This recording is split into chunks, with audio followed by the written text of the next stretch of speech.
Here's a second example if you feel like you need just a little bit more before you try some of those on your own. First, I want to identify what my X and my Y are. What are the two things that I don't know? Well, how many red peppers and how many tomatoes, right? Okay. So the number of red peppers and the number of tomatoes. Right away, I'm going to go ahead and label my X and Y axis.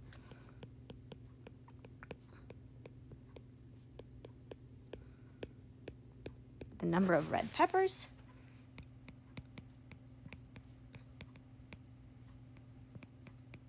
and the number of tomatoes. Okay.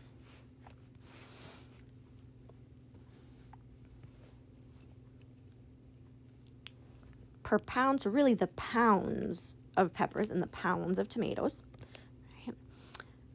I know tomatoes are $3 per pound and red peppers are $4 per pound. So when I go to make my equation, I put those numbers together. Right? $4 goes with red peppers, which was the letter we called X. So I know 4X plus tomatoes were $3 per pound. So that goes with the letter we made for tomatoes, which was Y. So 3Y. And at most $12 means this amount, 4X plus 3Y, right? The amount we spend has to be less than or equal to $12. And then if I get Y by itself so that I can graph, right, that would mean subtracting 4X from both sides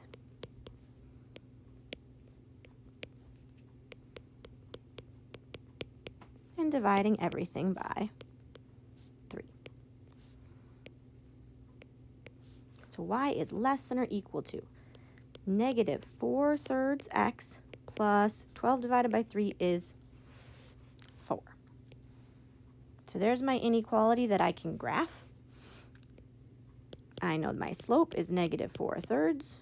My y-intercept is 4. It's less than or equal to, so it's a solid line. And less than means I shade below. So if I put that on my graph, my y-intercept was 4. Negative 4/3. I go down 4/3. Well, a lot of times we want to be really careful with real-world problems because the scales aren't labeled the same. This one is. So down 4/3 means I can actually count down 4 spaces and over 3 spaces. Down 4 spaces over 3 spaces, right? Otherwise, sometimes I have to be really careful that I actually go down 4 pounds of tomatoes and over 3 pounds of red peppers, because otherwise it might give me something different for an answer, right? So as long as the scales are the same, which they will be in the things that I'm giving you, right? You don't have to worry about that. We know that we can count the spaces. So I connect with my solid line, right? And I shade below my line. So I shade everything down here. The last thing it asked me to do was to identify a couple solutions, right? 2 solutions. So what are 2 points within that space? How about this point here? 2, 1. And then what's another point, right? Since it's a solid line, it could be on my line also, right? But it doesn't have to be. It could be anything that fits within there.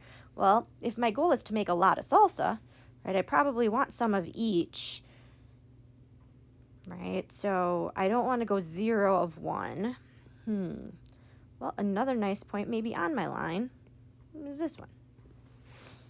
Right? So that's the point 1.5, 2. What do those points mean, though? Right? 2, 1 meant I could buy 2 pounds of red peppers.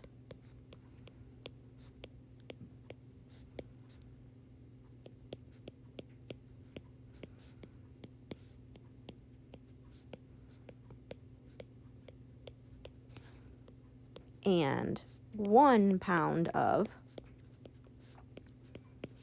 tomatoes. Right? 1.52 means I could buy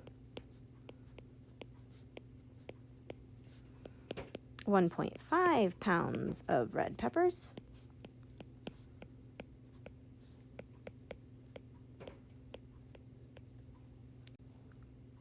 And 2 pounds of tomatoes.